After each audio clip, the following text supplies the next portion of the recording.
10 English phrasal verbs for emotions from espressoenglish.net.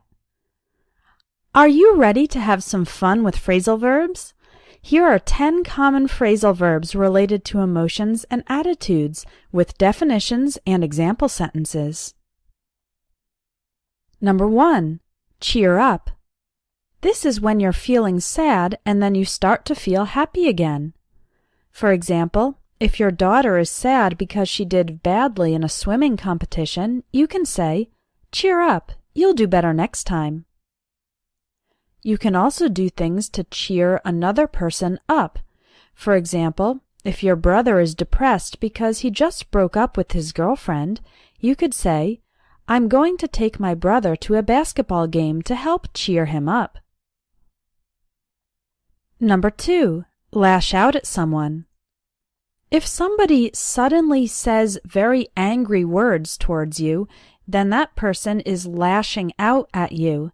For example, if your best friend tends to get angry and impatient when her life is very busy, you could say, "My best friend always lashes out at people when she's under a lot of stress." Number 3. Crack up. To crack up is to suddenly start laughing. We can also use the expression burst out laughing. For example, if something funny happens during English class, you could say, "The whole class cracked up when the teacher spilled her coffee all over her desk." Number 4. Calm down. This phrasal verb describes the process of going from angry or agitated to more relaxed or calm. For example, if your boss is having a really bad day and he's screaming at everybody in the office, you could say, "I'm staying away from the boss until he calms down." Number 5. Choke up. This phrasal verb describes when you feel such strong emotion that it's difficult for you to talk. For example, if someone is talking about his mother who has died, he choked up when he started to talk about the last Christmas he spent with his mother. You choke up when you're talking about very emotional topics. Number 6. Let someone down. This means to disappoint someone. For example, if you forgot your wedding anniversary and your wife is sad and angry, you could apologize by saying, "I'm really sorry I let you down." Number 7. Grow on someone. When you don't like something at the first impression, but gradually you begin to like it more and more, that thing has grown on you. Imagine you don't like opera music the first time you hear it. However, over time you begin to think it's not so bad, and then after a while you come to like it. You could say, "Opera music has grown on me." Number 8. Bottle up. To bottle up your emotions means to keep them inside and not express them. Imagine you have a friend who is going through many difficult situations, but he pretends that everything is okay. You could say, "It's not healthy to bottle up your feelings like that." Number 9. Goof off or goof around. These phrasal verbs mean to act silly, not being serious. For example, students who are always talking and laughing during the lesson, passing each other notes, watching videos on their cell phone, etc., and not listening to the teacher. The teacher might say, "Pay attention and stop goofing off." And number 10. Lighten up. This phrasal verb means to take things less seriously, not be so rigid and humorless. So when someone is too serious and they seem incapable of smiling, laughing, or being relaxed, you could say, "She really needs to lighten up." If you want to be fluent in English, you need to know phrasal verbs because we use them all the time when speaking. My Phrasal Verbs in Conversation course can help you. Click on the link in the video for more information. Idiomatic expressions. 10 English phrases for extreme emotion from espressoenglish.net. Number 1. My boss hit the ceiling when I told him I'd lost the documents. The idiom hit the ceiling means he got very angry and upset. Other idioms with the same meaning are go ballistic and blow a fuse. Number 2. I'm dying to see the new movie. Dying to means you want to do something very much. Number 3. Going to the World Cup final was a dream come true. A dream come true is something you really wanted to happen, and it happened. Number 4. My heart sank when I saw my test grade. I got a 54. My heart sank means I suddenly felt sad, disappointed, or discouraged. Number 5. We were on pins and needles waiting to hear if we'd won the contest. On pins and needles means anxious and in suspense, usually waiting to find out important information. Number 6. I'm kicking myself for not booking the flight yesterday. The price just went up $200. I'm kicking myself for means I regret it. I wish I had done things differently. Number 7. I was shaking like a leaf after I heard an explosion on the train. Shaking like a leaf means you are extremely afraid or nervous. Number 8. I'm pumped about the show this weekend. It's gonna be awesome. Pumped is a slang word for very excited. Number 9. I was floored by all the help we received after our son was in a serious accident.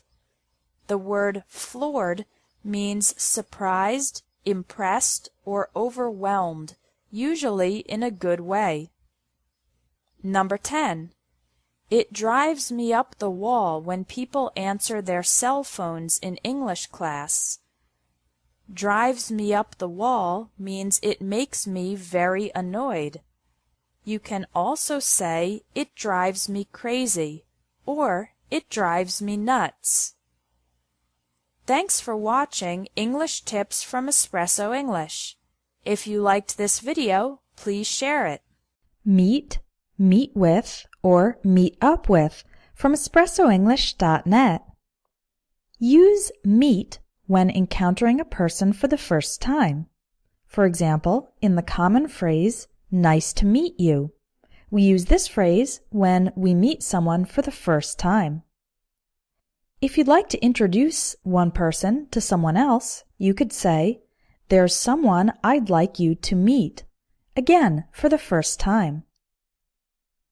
The past tense of meet is met, so use met when talking about the past. For example, I met my best friend in first grade. We met some interesting people on our trip. Meet with is usually used for spending time with someone for discussion. You'll often see meet with used in business, politics, etc. It does not mean you are meeting someone for the first time. It means you are having a meeting to talk about something or discuss some topic. For example, I met with Kathy to plan the office Christmas party. That's a business context. The president is going to meet with the prime minister on Friday. That's a political context. Notice that after meet with or met with, we have a person or a name. I met with Kathy or meet with the prime minister. We only use with if there is a name after it. If both the names are before the verb, then we would use only meet and not meet with. For example, Kathy and I met to plan the office Christmas party. The president and the prime minister are going to meet. So in this case, we can use meet Again, when spending time with someone for discussion, if both of the names are before the verb. What about meet up and meet up with? These are informal ways to say get together, usually for socializing. For example, if you're planning a picnic with some friends, you could say, let's all meet up in the park at 2 o'clock. Or, I met up with my friends after work. When should we use meet up and when should we use meet up with? Again, notice that after meet up with, we have people. I met up with my friends after work. It's also possible to say, let's all meet in the park at 2:30. That's correct as well. But in informal spoken English, we often use meet up and meet up with to talk about informal get-togethers. If you liked this lesson, consider taking a course with me. You can learn spoken English, practice your listening, improve your vocabulary and pronunciation, and more. Click on the link in the video or in the video description to take some free sample lessons from my online courses. Talk to or talk with from espressoenglish.net. A lot of students ask me about the difference between talk to and talk with. There's essentially no difference when two people are having a conversation and both of them are speaking. You can say, Sue is talking to John, or Sue is talking with John. They're the same. Some people claim that talk to should be used when it's only one person speaking, and talk with should be used when it's more of a two-sided discussion. However, in practice, many native speakers use both interchangeably. Here are some more examples. Can I talk to you for a minute? Or, can I talk with you for a minute? Brian's over there talking to Matt. Or, Brian's over there talking with Matt. I talked to my boss and she said I could take a day off. Or, I talked with my boss and she said I could take a day off. Let's look at some more prepositions that can be used after the verb talk. Talk about is the most common way to express speaking about a topic. The topic can be serious or not so serious. Here are some examples.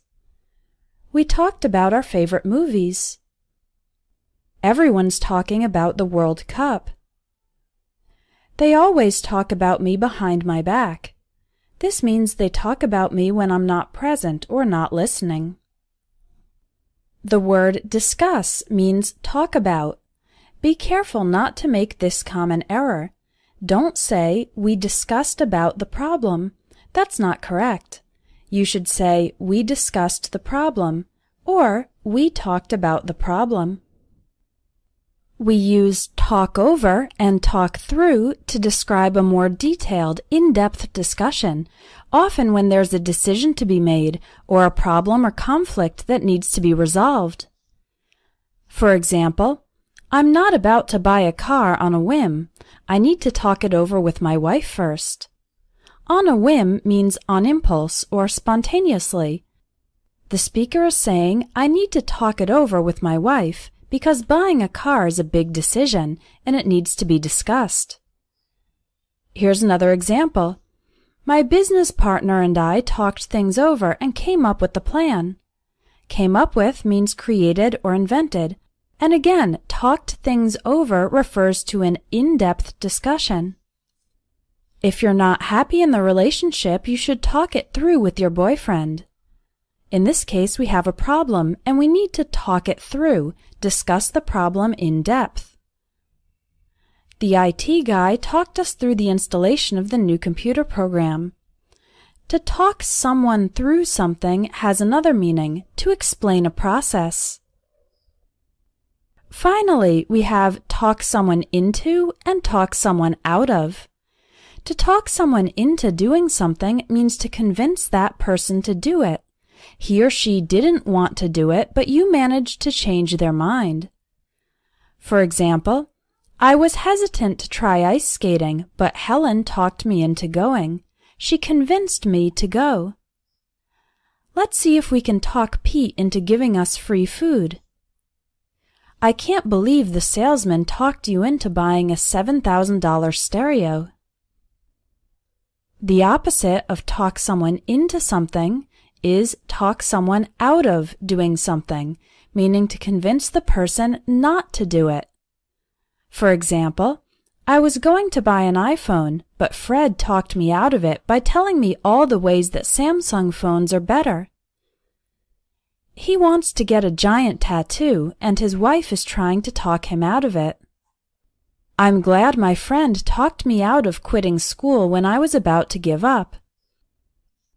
When speaking English, we use a lot of phrasal verbs. Phrasal verbs are combinations of a verb and a preposition, and I have a course that's a fast, fun way to learn them. It's the Phrasal Verbs in Conversation course, available at espressoenglish.net. Difference between say, tell, and speak from espressoenglish.net. Tell, present, and told, past, mean to give information verbally to a person. Tell and told are always followed by a person: me, you, him, her, us, them, John, Jane, the teacher, etc. For example, tell me about your trip. I told you not to eat the cookies. You should tell her how you feel. He told everyone the story. The police told us not to worry. With say, present, and said, past, we can use the following sentence structures. Number 1. Say something. Francis says the store is closed. Number 2. Say that something. I said that I wasn't interested. Number 3. Say to someone. What did your parents say to you? Number 4. Something a person said. Nice to meet you, Harry said. Don't make this common mistake. He said me that he had to leave. The correct sentence is, he told me that he had to leave. Use speak, present, and spoke, past, with languages and with talking in general, no specific details. We can use speak with someone and speak to someone. For example, I speak English. Does Donna speak Italian? We spoke to the manager. I need to speak with you urgently. Remember, you say something or say that something. You tell someone something. And you speak in general terms. Speak with someone or speak to someone. Visit www.espressoenglish.net for more English tips. If you like this video, please share. 3 ways to talk about the past in English from espressoenglish.net. How to use the simple past. You can use the simple past for a past state or status which is not true anymore. For example, last night we were very tired. When I was a child, I lived in Boston. Why weren't you at work yesterday? We can also use the simple past for a single action in the past. For example, last night we watched a movie. I moved to New York in 1988. Yesterday I bought a new jacket. She didn't go to the party last week. When did you get home last night? All of these are examples of single actions in the past. We can also use the simple past for repeated single actions in the past. For example, I studied every day when I was in high school. This talks about a period of time in the past when I was in high school and a repeated single action that happened every day. I studied every day. When we lived in the city, we ate out at restaurants quite often. Again, the simple past, ate, is used for a repeated single action. Now let's look at how to use used to. You can use used to for a past state or status which is not true anymore. For example, I used to be an engineer, but now I'm a teacher. I used to like rock music, but now I prefer jazz. You can also use the negative form, didn't used to, for something that wasn't true in the past, but is true now. For example, she didn't used to be very religious, but now she's a devout Catholic. I didn't used to care about politics, but lately I've been taking an interest. We can also use used to for a repeated action in the past, which you don't do now. For example, I used to play basketball every Friday. Now I don't have time for it, though. My dad used to smoke a lot. Fortunately, he quit smoking last year. Use the negative form, didn't used to, for an action you didn't do in the past, but now you do it frequently. For example, we didn't used to watch much TV, but now we have a lot of favorite shows. I didn't used to drink coffee, but now I can't wake up without a cup. The third way to talk about the past is by using would. We can only use would to talk about a repeated action in the past. For example, when I was younger, I would play basketball every weekend. Back when I lived with my brother, we would stay up late playing video games. Do not use would to talk about states or statuses in the past. For example, don't say, I would be an engineer, but now I'm a teacher. That's incorrect, because being an engineer is a state, not an action. In this case, you need to use used to. I used to be an engineer, but now I'm a teacher. Let's review the 3 ways to talk about the past we learned in this lesson. You can use the simple past in 3 different ways: for states or statuses in the past, for single actions in the past, or for repeated actions in the past. You can use used to in 2 ways. Use used to for states or statuses in the past which are not true today, and use used to for repeated actions in the past, again, which are not true today. We can use the word would to talk about repeated actions in the past only.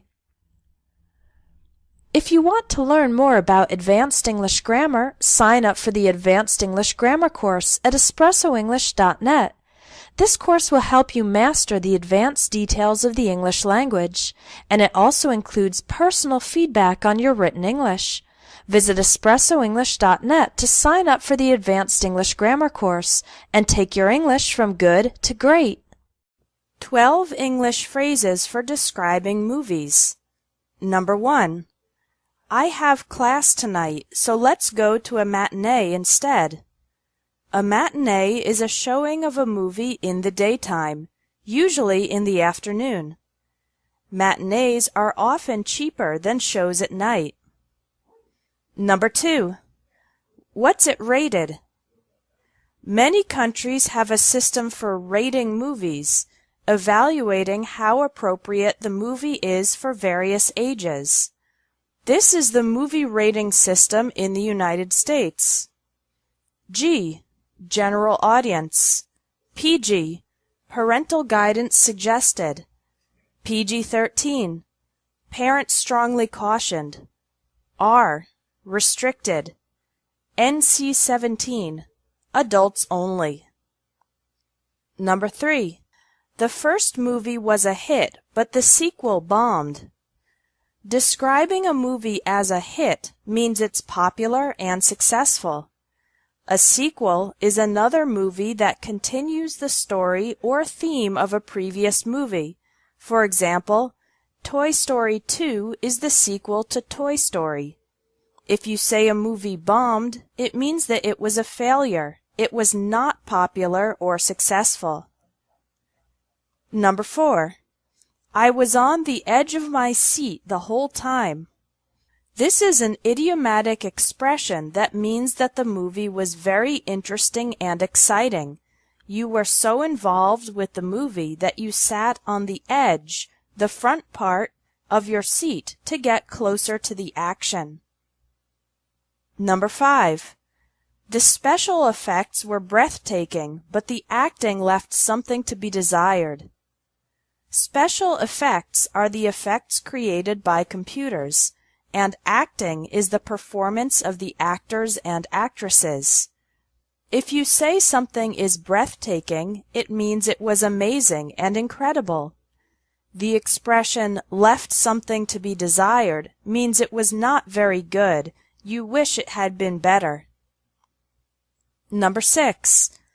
Have you seen the trailer for the final part of the trilogy? A trailer is a 2 to 3 minute video summary of a movie, showing a few scenes that will interest people in seeing the entire movie. A trilogy is a series of 3 movies, like Lord of the Rings. Number 7. I have a hard time understanding the dialogue without subtitles.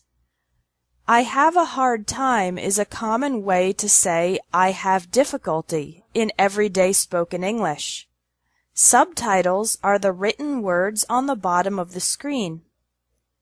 Number 8. Although the premise was intriguing, the plot was complex and a little hard to follow.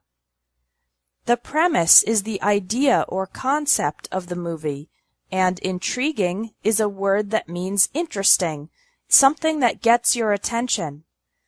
The plot is the story of a movie or book, and if it was hard to follow, it means it was difficult to understand or confusing as you were watching the movie. Number 9. The completely implausible twist at the end ruined it. A twist is an unexpected turn of events. If you describe it as implausible, it means it was too unlikely, not probable, or too difficult to believe that it could really happen in that way. The word ruined means made it bad. Number 10. It's the feel-good movie of the year. I found it very touching. A feel-good movie is one that makes you feel good, obviously. The word touching means that it affected you emotionally in a good way. Another word you can use is heartwarming. It made your heart feel positive emotions. Number 11. My boyfriend thought it was hilarious, but I thought they went a little overboard with the potty humor. The word hilarious means extremely funny. Potty humor, also called toilet humor or off-color humor, is humor that is rather gross or disgusting because it involves sex or bodily functions.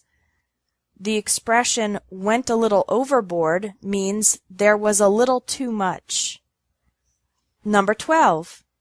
To be honest, I liked the remake better than the original. The cast was much stronger. You can start a phrase with "to be honest" when you want to give your honest opinion. Sometimes filmmakers take a movie from the past and recreate it. The new version is called a remake. The word cast refers to all the actors and actresses who participated in the movie. Thanks for watching English Tips from Espresso English. If you liked this video, please share it. Okay, let's analyze the pronunciation of this paragraph in fast-spoken English. So on the top, I'm going to show the normal text, and then on the bottom of each slide, I'll illustrate some of the pronunciation changes and adjustments that happen when we're speaking fast, okay?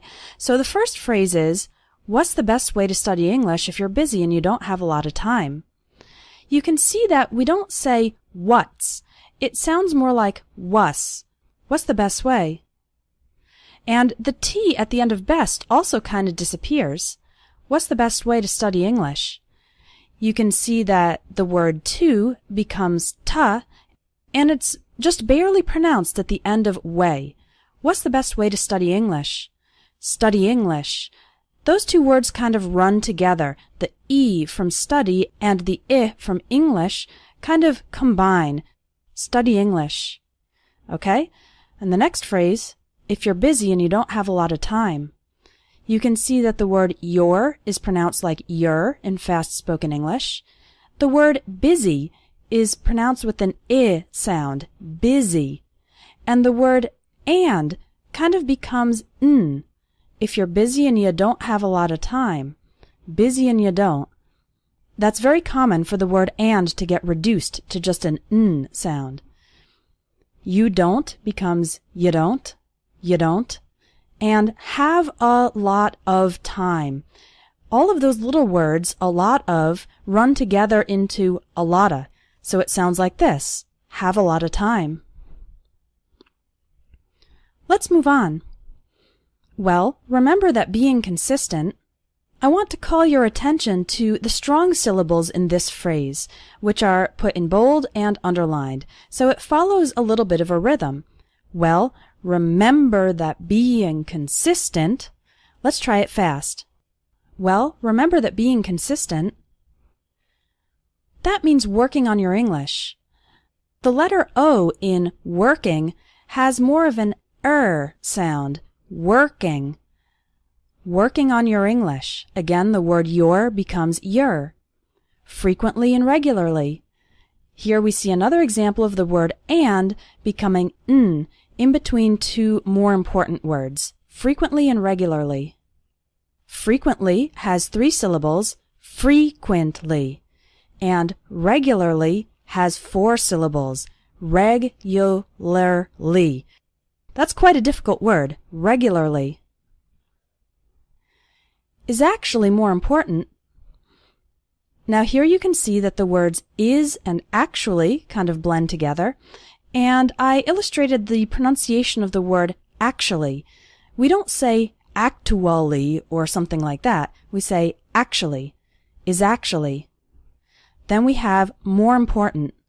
The word more kind of runs into the word important, and the last syllable of important kind of gets reduced. We don't say important. We say important, more important. Then try and spend. Again, you can see the word to just becomes a little sound at the end of trying. Try and spend. Hours and hours. Remember, the H in the word hours is silent, so don't pronounce it at all. Hours and hours. And the and becomes n. Studying. Most of us don't have long periods of free time. Okay? The words most of us kind of run together. Most of us. And at the end of the word don't, we don't really pronounce the T strongly. So don't say don't. Okay? It's more of a stop at the back of your throat. The sound cuts off very suddenly. Don't have. Don't have. Most of us don't have long periods of free time. The word of runs into the word free. Periods of free time. So don't wait until you can clear your schedule. Again, we have 2 more examples of a T sound at the end of a word, sounding just like a sudden stop and not necessarily like t. Okay? Don't wait. Don't wait. When speaking fast, the first syllable of until is barely pronounced. Listen to it again. Don't wait until. Don't wait until. We almost continue the word wait right into the N sound. Don't wait until. You can clear your schedule. The word can sounds like kn. You can clear. And again, the word your becomes your. You can clear your schedule. Instead, just make it your goal. The T at the end of the word just is barely pronounced. Just make it your goal. And you can see something funny happening with the words make it your. When we have a word ending in T, followed by the word you or your, it often sounds like a CH sound, ch. So make it your goal sounds like make it your goal. Make it your goal to spend 15 minutes a day. Remember to pronounce the second syllable of 15 nice and strong. 15, not like 50, which is a different number. 15 minutes a day. You can see that the last 2 syllables of minutes become very small and just serve to connect with the word day. 15 minutes a day. Finishing one short activity. The word one starts with the W sound, okay? Some students pronounce it like on, but that's not correct. It's one. One short activity. And the words short and activity also kind of flow into each other. Short activity. You could read the news in English. Okay, the stressed syllables are read, news, and the first syllable of English, in. You could read the news in English while eating breakfast.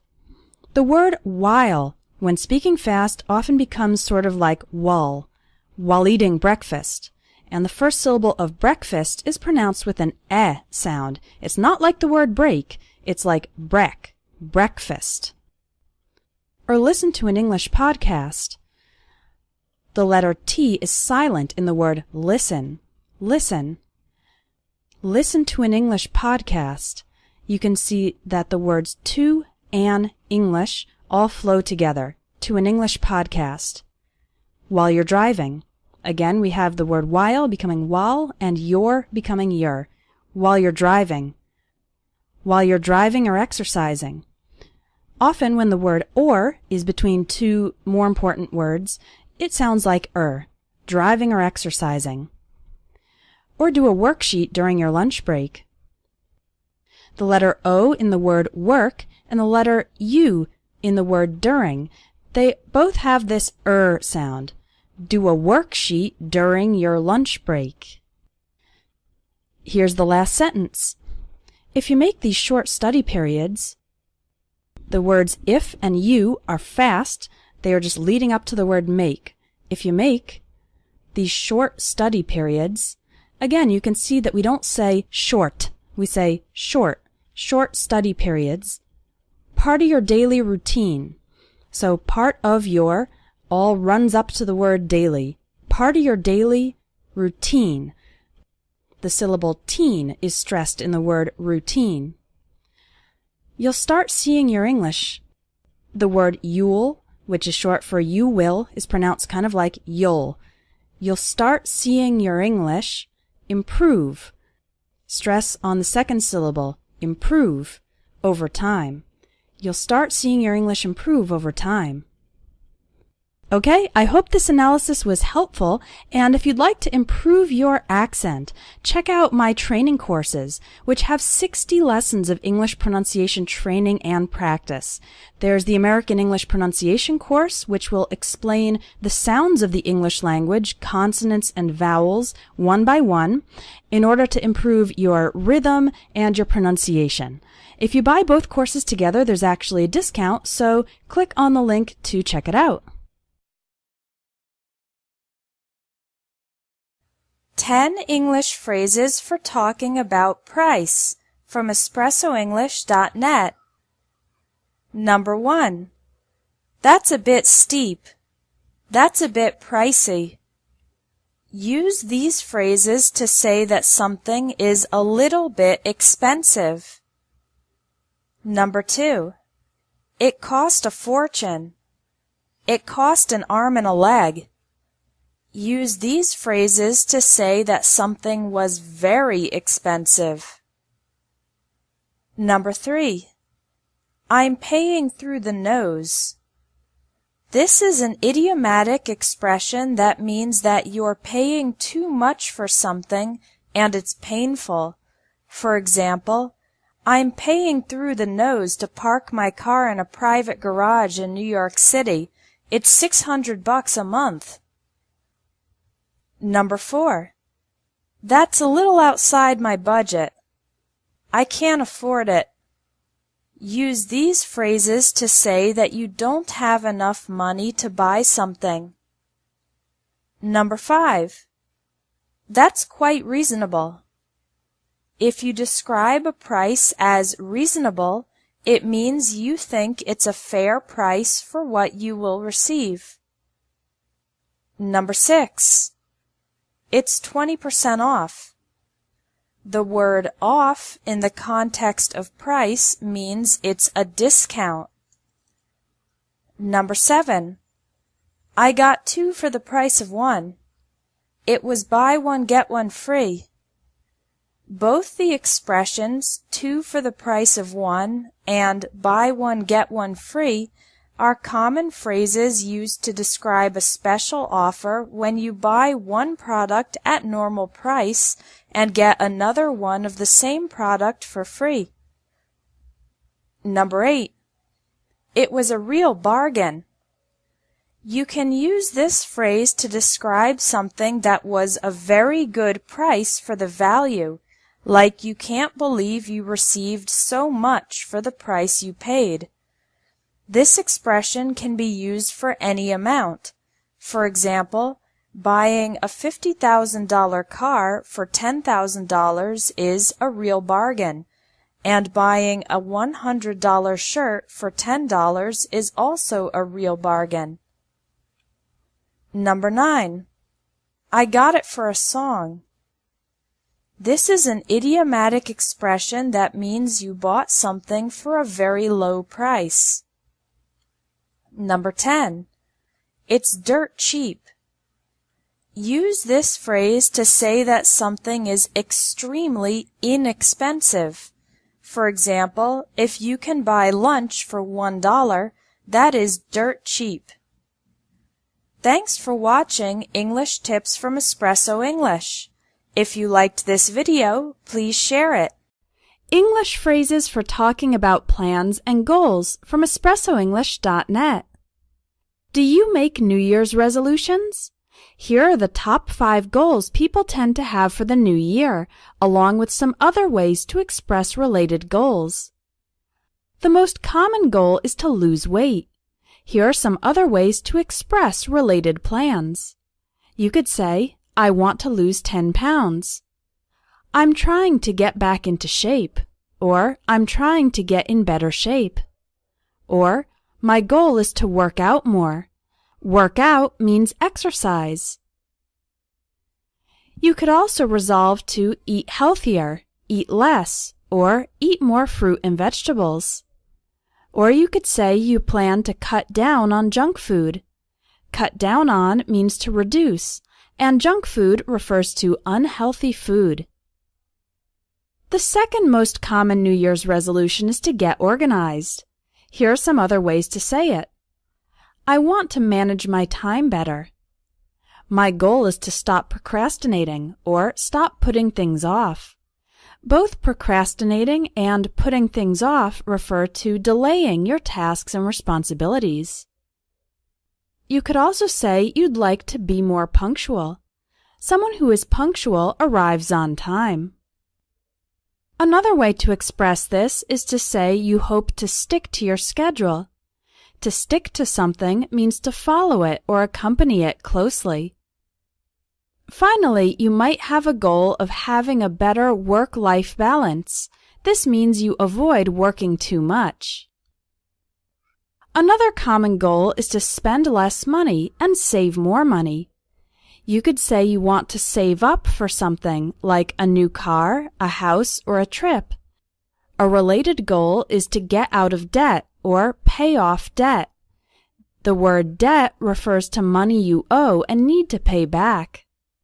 Two common types of debts are student loans, which is money you borrow to pay for your education, and a mortgage, which is money you borrow to pay for your house. So one of your goals might be to pay off my student loans or pay off my mortgage. A great goal is to make a budget and stick to it. A budget is a specific plan for spending money in various areas. And again, sticking to something means to follow the plan, to accompany it. If you have some bad habits, one of your goals this year might be to quit smoking or quit drinking. Other ways to say this are kick the smoking habit. Kick, in this case, is an informal way to say stop or get rid of. You might resolve to drink in moderation. That means you drink a regular, normal amount, not too much. Or you might want to lay off the alcohol. To lay off something means to stop using or stop consuming so much of it. The fifth common New Year's resolution is to spend more time with family and friends. You might say, I'd like to improve my marriage this year, or I want to play with my kids more. Another goal could be to reconnect with old friends. Reconnect means to get in contact with someone after a long time of no contact. Some other ways to express this are, I'd like to show my family how much I love them, and I hope to be a better husband, a better wife, a better mother, or a better father. All of these phrases refer to goals of improving relationships. So now that you know the most common resolutions, how can we talk about making them? Here are some English phrases for stating your goals. Use I'm going to and I'm not going to state promises and intentions.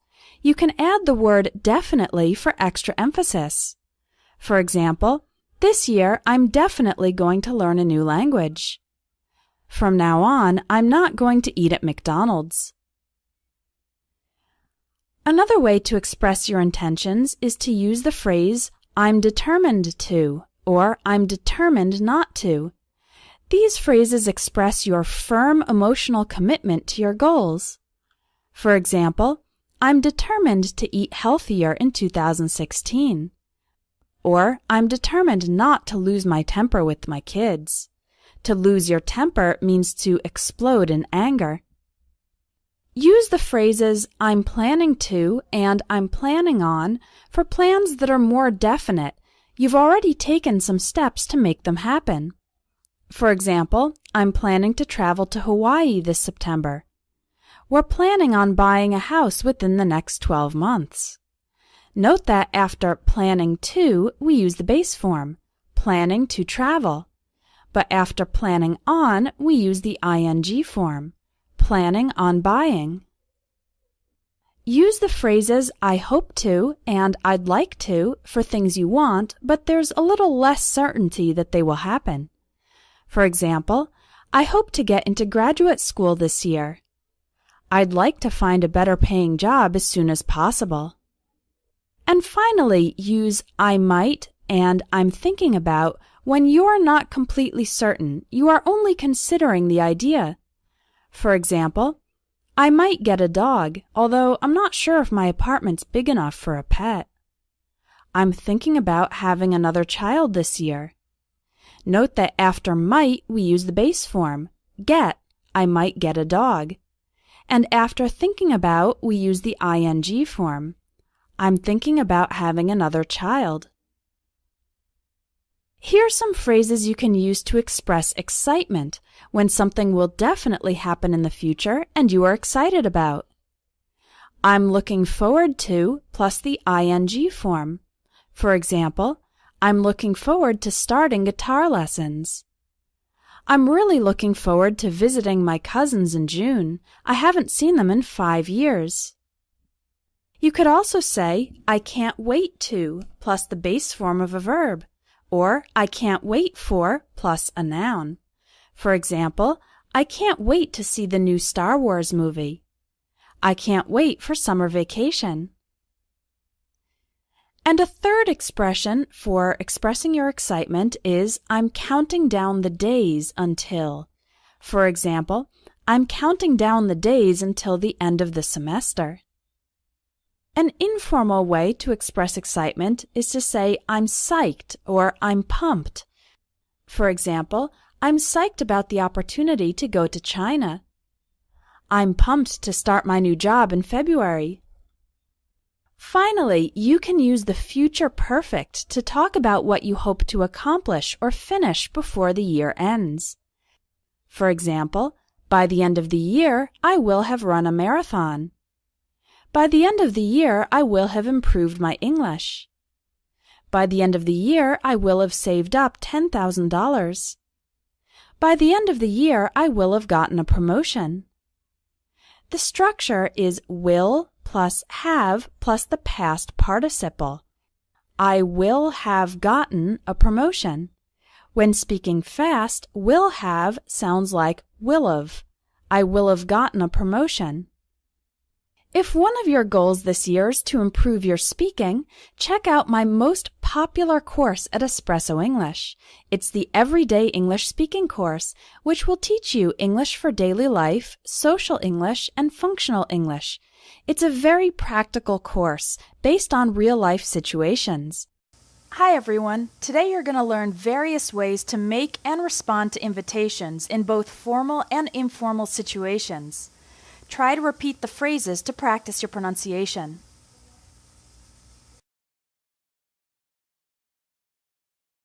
Here are some phrases for making an invitation. You can start by asking if the other person is available with the phrases, "Are you doing anything?" and "Are you free?" For more formal invitations, use the phrase, "Would you like to?" And for more informal invitations, you can use wanna and do you wanna? Let's start by asking the other person about their availability. You can say, "Are you doing anything this weekend?" Or, "Are you free tomorrow afternoon?" Notice that we don't say, "Are you?" We say, "Are ya?" Try to repeat the question. Are you doing anything this weekend? Are you free tomorrow afternoon? If the person is available, then you can make your invitation. For a more formal invitation, use "Would you like to?" Would you like to join me for lunch? Would you like to see a movie tomorrow night? Again, we don't say, "Would you like to?" In natural spoken English, it sounds like, "Would you like to?" Try to repeat the questions. Would you like to join me for lunch? Would you like to see a movie tomorrow night? For informal invitations among friends, you can use wanna and do you wanna. Both of these are the short forms of "do you want to?" Try to repeat the questions. Want to go hiking on Saturday? Do you want to grab some coffee after class? Now let's learn how to respond to an invitation. Here are 3 possibilities for saying yes, accepting the invitation. I'd love to. Sure. Sounds good. Sounds great. If you want to say no to the invitation, use these phrases. I'd love to, but... For example, I'd love to, but I have other plans. I don't think I can. I'm really sorry, but... For example, I'm really sorry, but I have to pick up my kids from school. If you want to express the hope that the other person will invite you again in the future, you can say, I'll have to take a rain check, or maybe another time. Now you know how to make and respond to invitations in English. If you want to learn more spoken English to use in practical situations, check out the Travel English course, which will teach you lots of phrases and expressions for traveling and everyday social situations in English-speaking countries. Hello students, it's Shayna from EspressoEnglish.net, and in today's video I'm going to answer a question from a student who asked how to talk about regrets. Regrets are things in the past that you made a mistake or you did something bad and now you feel bad about it and you wish you had done things differently. So one option for talking about regrets is simply by using the expression I regret and then the ing form of the verb. Simple, right? So if my mistake was I dropped out of school, I didn't finish my studies, then I could say I regret dropping out of school. All right, so that's a very simple phrase you can use to express your regrets, but English has a really large variety of different phrases you can use in every situation. So today I'm going to teach you some more phrases for talking about regrets. So the first one is you can say, I should have or I shouldn't have, plus the past participle of the verb. So in our example, I can say, I shouldn't have dropped out of school. I should have stayed in school. Okay, so I say I shouldn't have, and I talk about the bad thing that I did, and I can make a different statement by saying I should have and describe the positive action that I wish I had taken instead. I shouldn't have dropped out of school.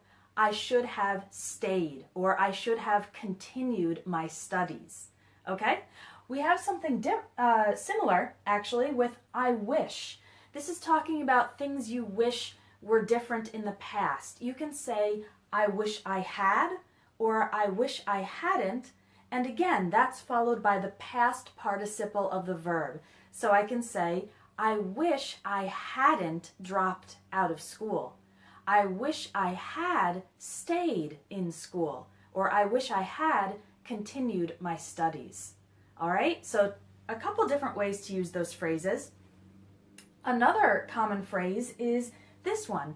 If I could do it over again, I would or I wouldn't. And these are followed by the base form of the verb. So if I could do it over again, I would stay in school, or I wouldn't drop out of school. In this phrase, we're imagining that the past was different. You can also say, if I could go back in time, or if I had a second chance. So if I had a second chance, I wouldn't drop out of school, I would stay in school. All right, those are all phrases you can use to talk about wishing the past was different. And one more, you can say, now I know that your action, with the ing form of the verb, was a bad idea.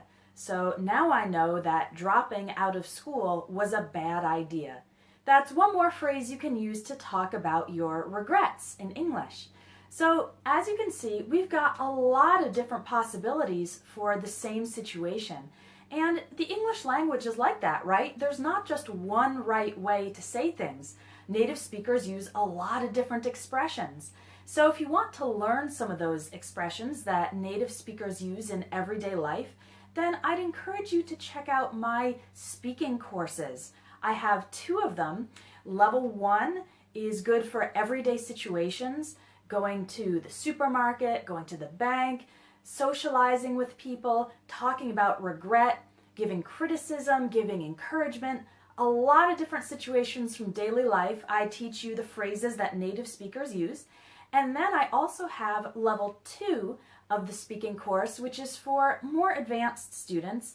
And that has conversations that are a little bit more difficult, with more slang and phrasal verbs and informal expressions. So if you want to learn the basics, then take speaking course level 1, and if you are more advanced and looking for a challenge, then take speaking course level 2. I'll include the links in this video. But for now, your homework is to put these phrases in practice. So write a comment on this video and use 1 or 2 of these phrases to talk about one of your regrets and something that you wish you had done differently. Okay? I'll be reading and responding to the comments. That's all for today, and I'll see you in the next lesson.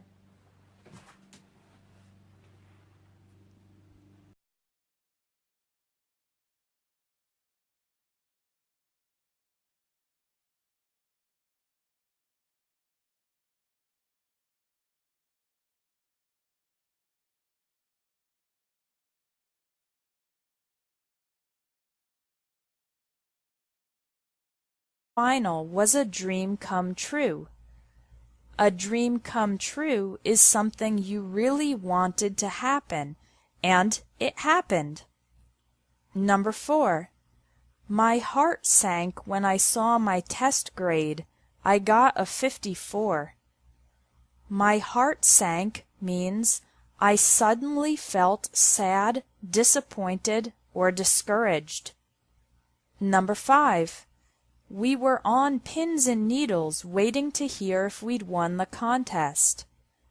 On pins and needles means anxious and in suspense, usually waiting to find out important information. Number 6. I'm kicking myself for not booking the flight yesterday. The price just went up $200. I'm kicking myself for means I regret it, I wish I had done things differently. Number 7. I was shaking like a leaf after I heard an explosion on the train. Shaking like a leaf means you are extremely afraid or nervous. Number 8. I'm pumped about the show this weekend. It's gonna be awesome. Pumped is a slang word for very excited. Number 9. I was floored by all the help we received after our son was in a serious accident. The word floored means surprised, impressed, or overwhelmed, usually in a good way.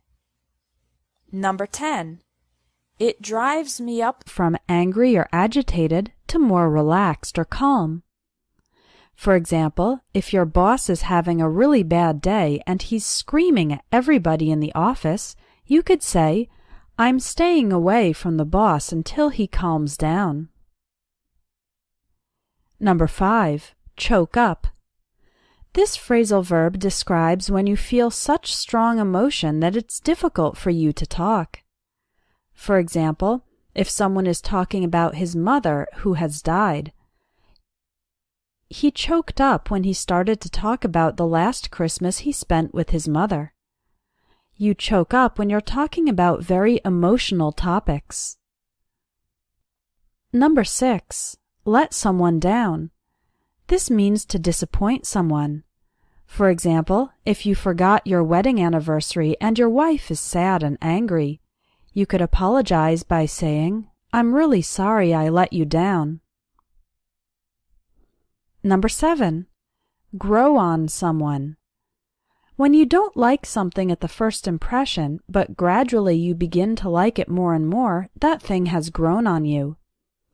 Imagine you don't like opera music the first time you hear it. However, over time you begin to think it's not so bad, and then after a while you come to like it. You could say, opera music has grown on me. Number 8. Bottle up. To bottle up your emotions means to keep them inside and not express them. Imagine you have a friend who is going through many difficult situations, but he pretends that everything is okay. You could say, it's not healthy to the wall when people answer their cell phones in English class. Drives me up the wall means it makes me very annoyed. You can also say, it drives me crazy, or it drives me nuts. Thanks for watching English Tips from Espresso English. If you liked this video, please share it. Meet, meet with, or meet up with from espressoenglish.net. Use meet when encountering a person for the first time. For example, in the common phrase, nice to meet you. We use this phrase when we meet someone for the first time. If you'd like to introduce one person to someone else, you could say, there's someone I'd like you to meet. Again, for the first time. The past tense of meet is met, so use met when talking about the past. For example, I met my best friend in first grade. We met some interesting people on our trip. Meet with is usually used for spending time with someone for discussion. You'll often see meet with used in business, politics, etc.